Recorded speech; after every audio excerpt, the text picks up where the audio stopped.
Welcome to the first new episode of the Stitches and Scribbles podcast. My name is Erin, and I'm really happy to be starting over on a new crafting journey with you all. So if you have watched any of my previous videos, you know that I've mentioned several times that I typically don't show my face on camera because I was afraid of my students finding my YouTube channel and then coming to school the next day and telling me all about my videos that they watched. But that's no longer a concern because I quit my teaching job to be a independent crafter, writer, content creator, which is a very scary, big step, but I'm really excited that I finally did it. To kind of summarize why I left, it had turned into a very stressful job situation, as it is for most teachers, and with some of the other steps I wanted to take moving forward, including this social media crafting journey, it just wasn't feasible anymore to try to do both. If you want more information about that or a podcast dedicated to talking about why I left teaching, I'd be happy to do that. Just leave your questions in the comments below if you have anything that you want to ask about. But the biggest reason was due to stress, and I know that that's something a lot of teachers deal with, and a lot of teachers deal with it in a balanced and beautiful way. That just wasn't working out for me and for what my goals for myself and my family were. So it was time to start something new, which means we're going on this wonderful creative journey that I can now talk to you about face-to-face, sort of, through YouTube. I also, if you heard at the beginning, said my name for the first time. My name is Erin. I was a middle school teacher for 5 years, but I've been knitting since I was a 4th grader and crocheting since about 6th or 7th grade, and I'm now 27, so you can do the math on that one, figure out how long I've been crafting. In addition to knit and crochet, I also really enjoy creative writing with the hopes of getting my work published soon. Sort of, as soon as I can kind of get everything together and do some final edits and find an agent. That's something that I'm really looking forward to. I also like to draw and paint and do a variety of other crafts. If it involves making something, I'm usually down to at least try it. So yeah, that's kind of the background about me. If you've watched some of my older videos, you know that I occasionally do other crafts, but this channel is mostly knit and crochet based, and it's probably going to continue to stay that way because that is the craft that I do the most frequently. It's also the most portable craft of the things that I do because as long as it's a small project, I can take it in a bag with me just about anywhere. One of my big goals for the next couple months is to start releasing written patterns, which means that I will be doing a call for pattern testers. So if you don't already follow me on Instagram or on TikTok, go ahead and do so. I will link my Instagram and TikTok below because I'm thinking Instagram direct messages is how I'm going to be looking for pattern testers, and maybe use an email address later on specifically for pattern testing and crafty stuff. So if you really like making shawls, if you like things that are kind of nerdy, that might be something that you're interested in. I am a really nerdy person, as you can probably see by all the stuff behind me, with, wrong side, Harry Potter being one of my top favorite book series. I generally like science fiction and fantasy. Recently, I've been reading more contemporary romance books because I have a friend who got me into a couple of really good ones. So maybe that's something we can include on this podcast too, is talking about what I'm reading, and that might actually hold me accountable to finish more than one book a month, which is what I've been doing so far this school year. Let's move on to some of the stuff I want to show you today. So in general, my plan for these podcasts was to follow kind of a basic format of what I'm working on, or what I finished, what I'm working on, and any yarn or materials hauls with some other like stories and things integrated into that as well. And maybe in the future we can talk about what book I'm reading. I need to start one. I'm between books right now, so that will have to wait for next time. But let's start with some finished objects. So the first one I have is a triangle Tunisian crochet shawl. Gotta hold it up the right way. Showing things on camera is going to be a challenge, isn't it? But it is in a honeycomb stitch. I'll hold it right up to the camera so that you can see all of that stitch definition. I used 2 hanks of the Yarn Bee hand-dyed yarn in whatever this neon green and blue color is. I don't remember the color name. And then I used 1 at the bottom in the dark blue tonal to give it some contrast. I also did a picot edging around the entire shawl. Right now it's a little bit small. I was kind of disappointed in that. I probably used a hook size that was too small, but I'm hoping that I can block it and it will stretch out a little bit, because it does, the stitches do stretch quite a lot. So I'm hoping that maybe blocking will fix it and then it can be more the way that I wanted it. I really love making triangle shawls, but I like wearing them as scarves more than shawls most of the time.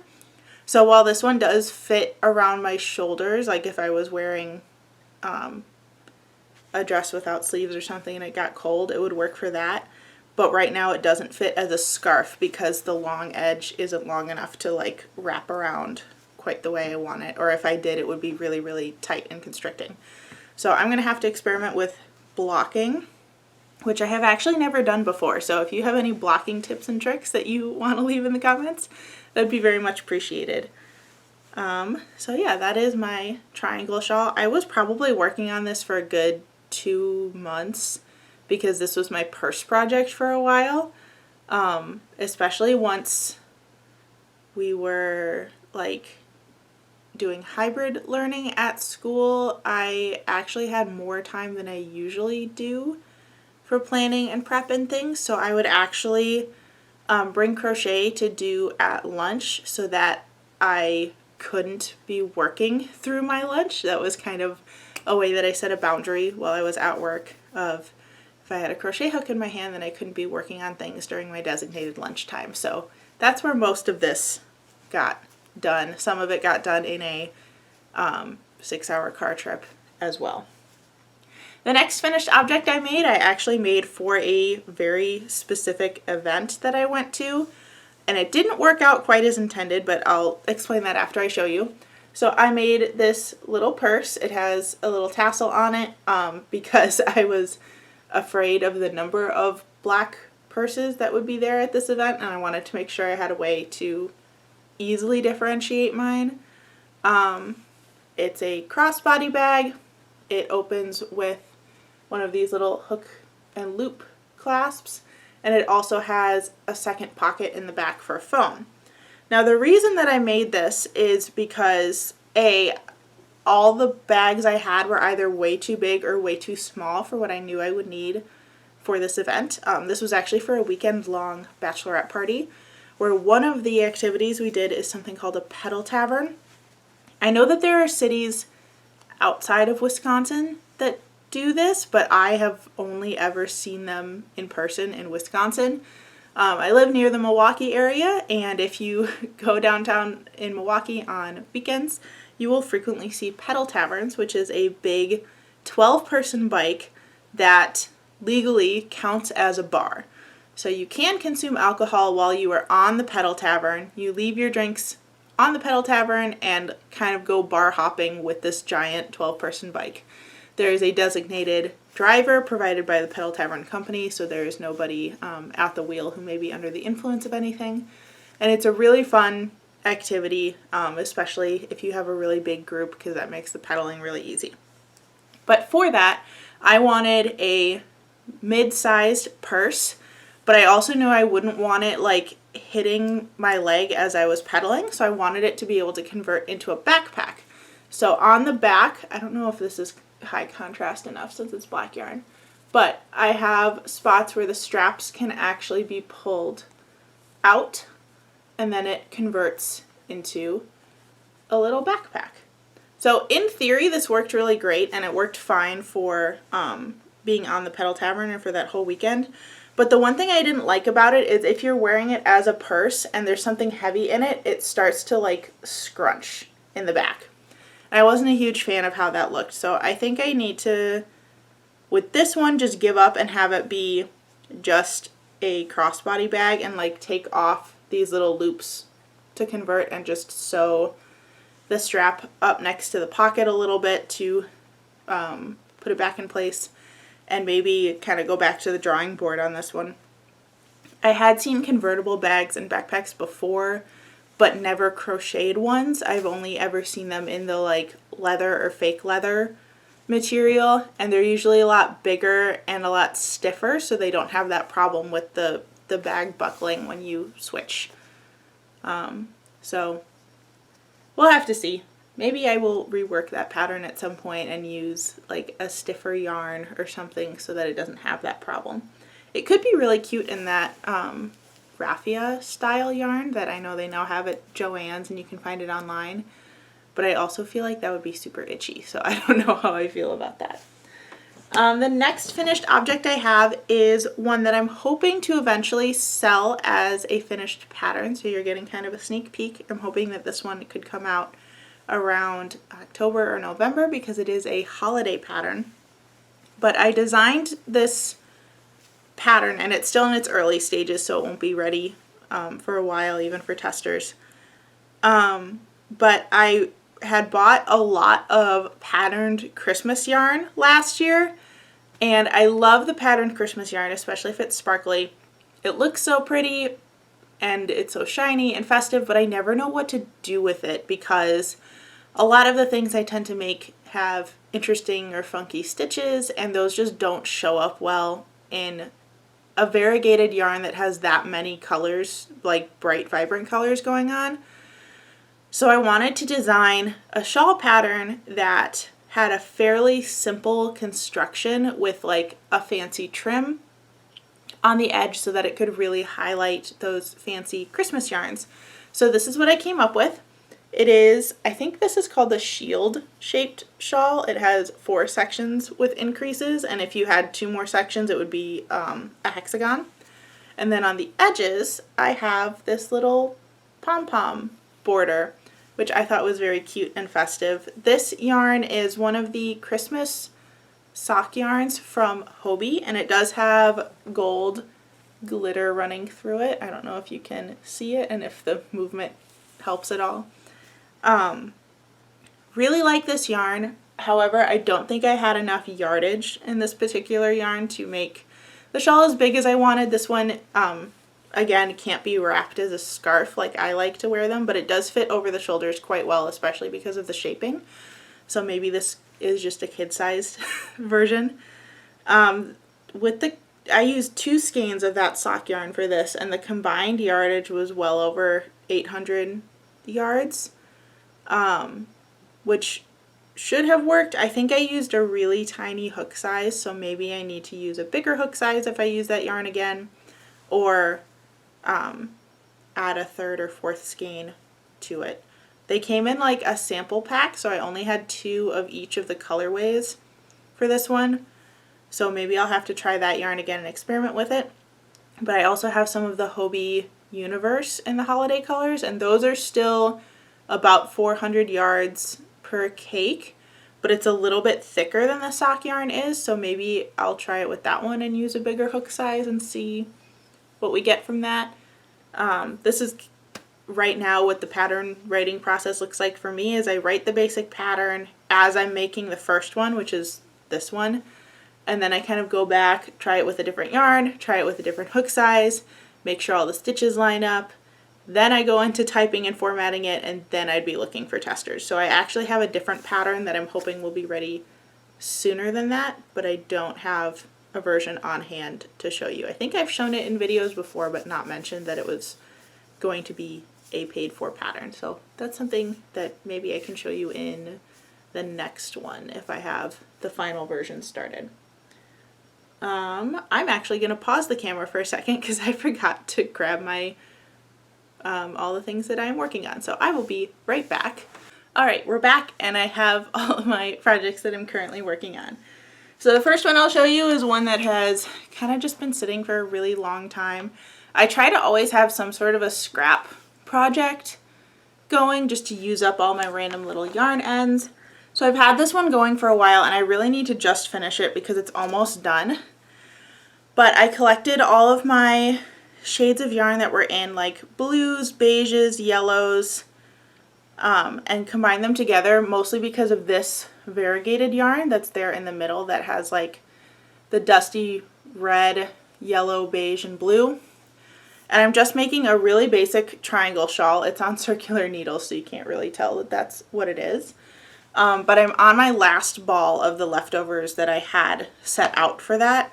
So I really just need to finish it. It's a basic garter stitch shawl with the yarn over in creases in the middle and on the edges.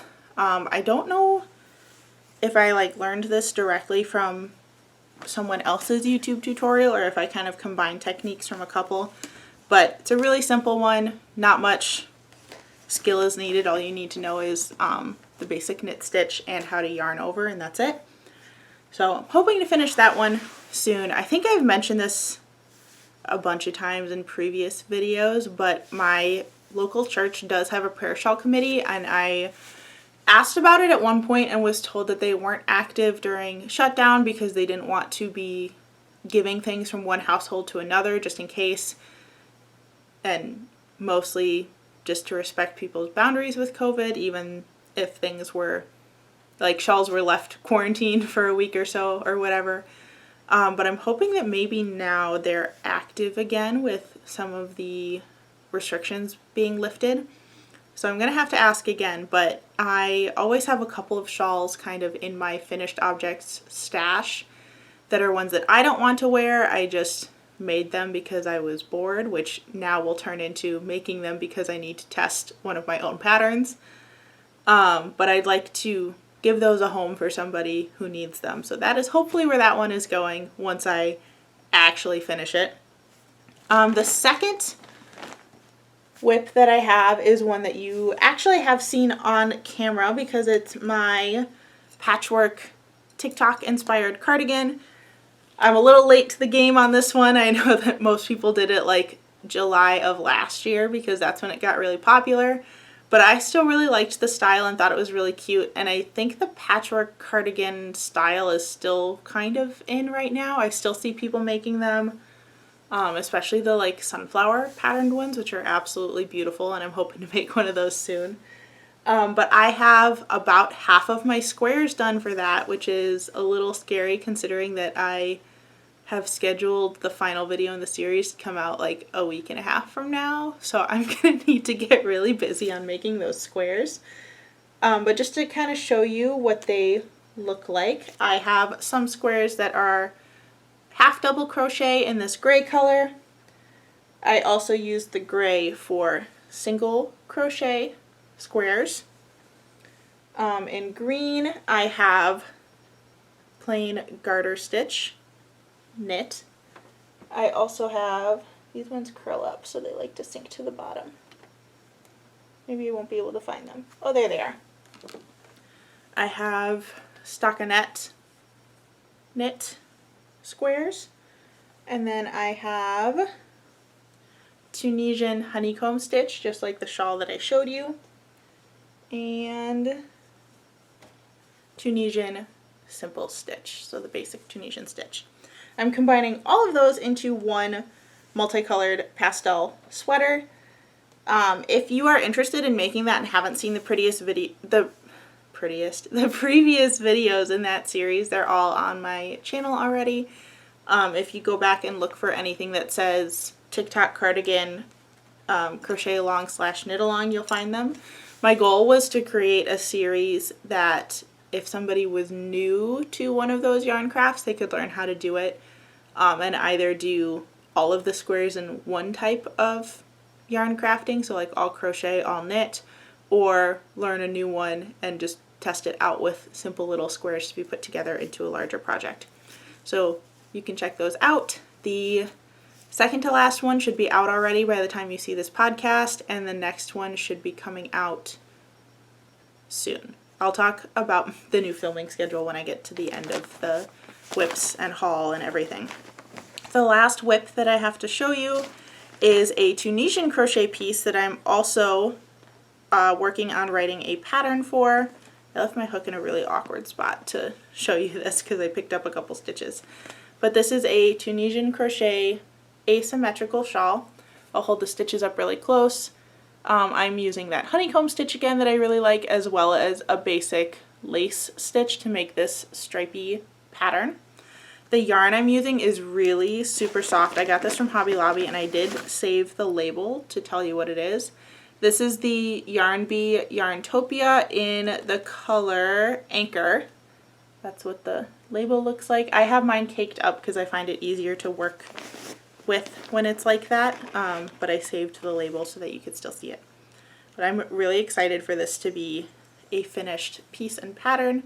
This one is actually being made for a friend. I was at a wedding about a month ago where I wore one of my crochet shawls because I wasn't sure how warm it was going to be in the wedding venue or just that day in general, because I live in Wisconsin and the weather can go from 90 degrees to 40 degrees in a couple days.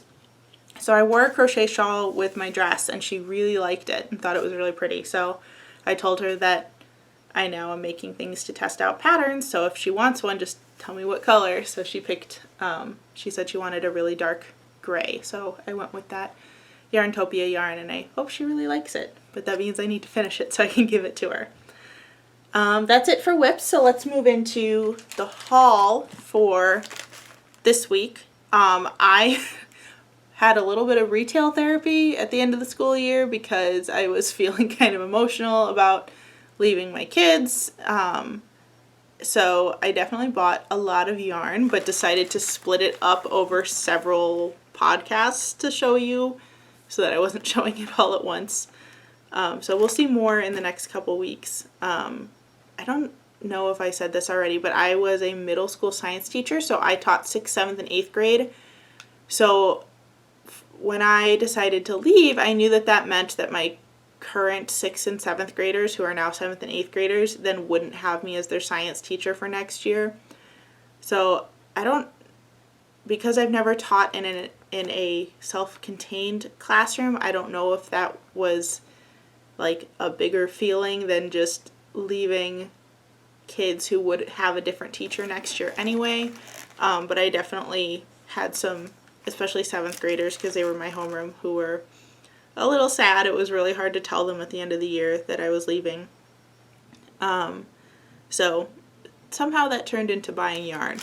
Not quite sure how we got there, but oh, there's a bug. There were a lot of yarns I was really excited about and watching for them to go on sale, and they kind of all went on sale at the same time, so I just kind of said, what the heck, we'll have content for the next month just talking about yarn hauls. But this yarn haul is from Walmart. I went there because I had a gift card that I had received for Christmas and then got another one from Teacher Appreciation Week, so I went and spent it all on yarny things.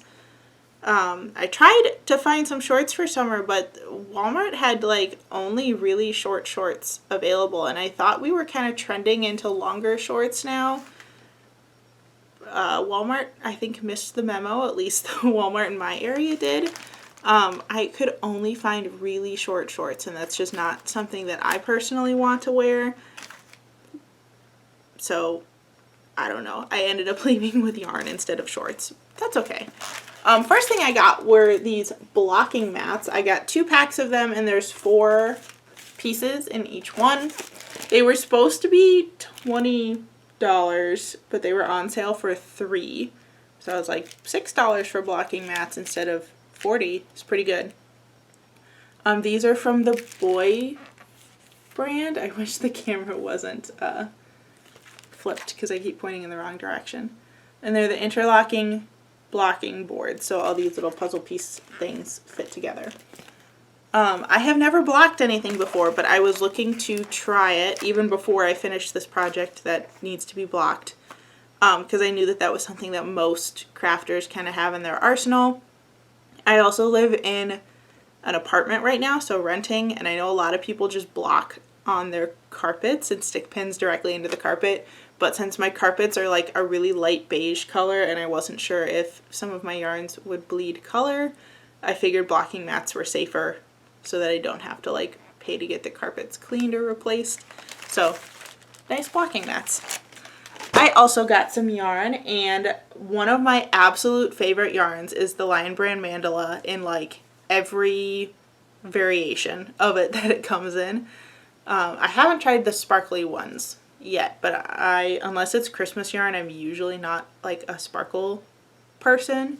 It has to be a really specific yarn for me to be into that and want to wear that or use it. But they had a lot of Lion Brand Mandala at my Walmart, so I got some new ones that I hadn't tried yet. The first one I got is the Mandala Ombre in the color Mantra. Here's the label and here's the colors. So it goes from kind of a deep teal to light blue to kind of an aqua turquoise color with some like really pastel, almost white, minty green in there. I really like this color. One thing I noticed is that the mandala yarn bands don't have the like thing on it that shows you all the colors and how wide the stripes are, and I kind of wish they'd bring that back. Maybe it's on some of the other ones. But I thought this yarn was really pretty. I haven't tried the ombre mandala yet, and I liked how this looked kind of washed out. It reminded me of blue jeans, but dark teal is like my favorite color, dark teal and dark green. So I'm really excited to try this one. I did get 2 of these so that I could make a bigger project with them. I wished I could have found, I just can't talk today. I don't know if I'm nervous being in front of the camera. I already had to refilm this once because the first time I talked so fast that I could not understand what I was saying when I watched it back. So this is attempt 2 at this podcast. I also forgot to introduce myself in the first version. I just launched directly into talking about other things. So hopefully I've slowed down a little bit, even though I keep mixing words up. I wanted to find cakes that started in the same place, but there weren't enough of each color for that to work out. So even though these 2 start in 2 different places, I'm hoping that it'll still look okay once I use them together. The second one I got is also the Mandala Ombre. This is in the colorway Zen. Oh, and this one does have the little thing on it that shows you all the colors. But this is the colorway, so it's got some really dark greens and like aqua, teal, minty colors. I think that it could almost be used with the Mantra. These look similar enough. You would just have not as many of the blue shades. But I got 2 of this as well. These were kind of like all of my favorite colors. I really like shades of green as like my base for everything, whether that's like a deep forest green or an olive. That's kind of the color palette I gravitate towards, which means that I wear a lot of either like dark jewel tone colors, especially in like winter, or I wear a lot of like earth toned, muted, like dusty colors. So that tends to be where I gravitate to in my yarn selection too. I don't usually choose really bright neons unless I'm making it for something specific that is for somebody else. I made a cardigan back in February because I made it for myself for my birthday that was in the Mandala color Siren, and that one has some really bright neon colors in it, but that was like very out of my normal color palette that I make or wear clothes in. So usually I stick for those kind of earthy or dark tones. The next one I got, speaking of earth tones, is the regular mandala in the color Groot. This is just screams fall to me. I'm gonna have to make something really cool with this that I can wear all fall long. And I got 2 of these as well. Again, couldn't find ones that started in the same place, but I'm hoping that I can do, I don't think it's technically color control because it's not the same technique, but find where one left off in the other one and kind of just switch it and bind the leftovers onto the other end. That probably didn't make any sense, but if you know, you know, if you've ever had to do that before. I really like this color. I also like that it's rainbow but not in rainbow order, just for something different, because I have seen kind of a muted rainbow that went in rainbow order before, so I kind of like that this one is mixed up a little bit. I also just really liked that they had a yarn named Groot. I'm not the biggest Marvel fan, but I did really like Guardians of the Galaxy, mostly because it was funny and not as serious as the other ones are. Next colorway that I got is the regular mandala, again in the color Nifflers. I did just mention that I am a huge Harry Potter fan. I do not understand how someone made this colorway and called it Nifflers. This doesn't look anything like a Niffler to me. I would have thought like browns and golds for a Niffler, maybe to represent like all the shiny stuff that he takes. So rainbow pastel is a Niffler. I'm not sure how we got there, but it is a very pretty colorway. I think it would be a really cool baby blanket color, but I will more likely use it for testing shawl patterns. Starting to lose my voice. You'd think after being a teacher for 5 years I'd be fine with talking for this long, but I guess not. The last one that I got is the Mandala Baby in the color Echo Caves. This is very much my color palette, like the dark blues, dark greens, kind of dusty, cool tones. Again, couldn't find ones that started in the same place, but that's okay. I will use them anyway. I'm really excited about this one. I think this is going to be the final photographed color for the pattern that I'm hoping to release soon. So you can look forward to that. And that's it for my supply haul. So to talk about what you can expect next from this podcast, I don't think any of these podcasts will ever hit the 1 hour mark. I'm not looking to make something super long because I am hoping to now upload twice weekly. So my goal is to have the podcast come out on Fridays. I know that I love spending the weekend with all of my YouTube knitting and crochet podcasts, line them all up, watch them all back to back while working on a project. So I thought a Friday release for the podcast would suit that really well. But I'm also hoping to have a different video come out on Wednesdays. That might be a tutorial, that might be talking about a pattern release, it might be a crochet with me, like working on a specific project. I have a couple of fun ones coming up that I'm really excited to share with you. So it'll be more of a, for lack of a better word, a stop and start video where it's like little clips of what I'm doing instead of the long form podcast where I just sit in front of the camera and talk about whatever is going on. So that's something to look forward to. I'm really excited to be on this creative journey. Hopefully we can get to a monetized YouTube account soon, because that would definitely help out. So if you like what you saw today, make sure to share it with a friend.